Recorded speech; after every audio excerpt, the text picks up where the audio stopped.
Sa početkom Prvog svjetskog rata naravno da sam se borila sa srpskim vojnicima. Nosila sam barabar sa njima, oružje.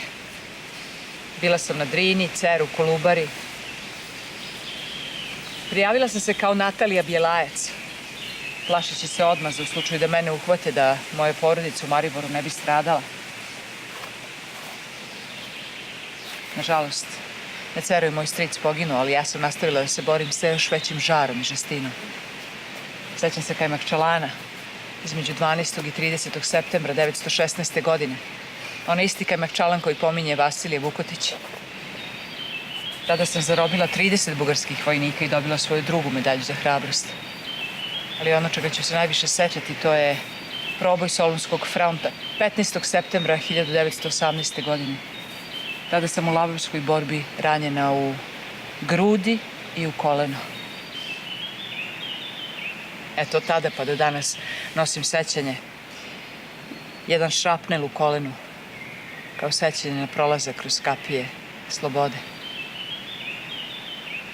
12 puta sam ranjavana i 12 puta odlikovana, od čega su mi najvažnije odlikovanja, pored brojnih odlikovanja za hrabrost, orden Legije časti i Karađorđeve zvezde sa mačevima.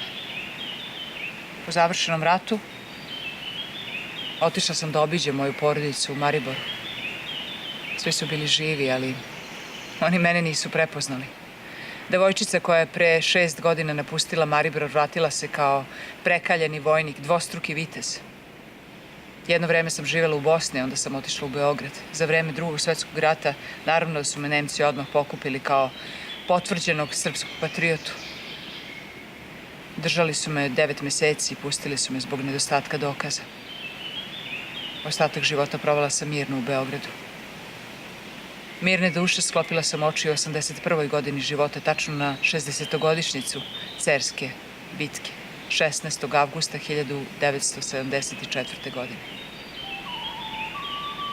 Zašto sam se borila?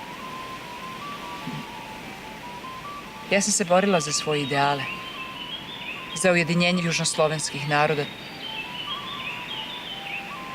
Nadala sam se da će, ako pomognemo Srbiji, i svi ostali slovenski narodi lakše da se ujedinju.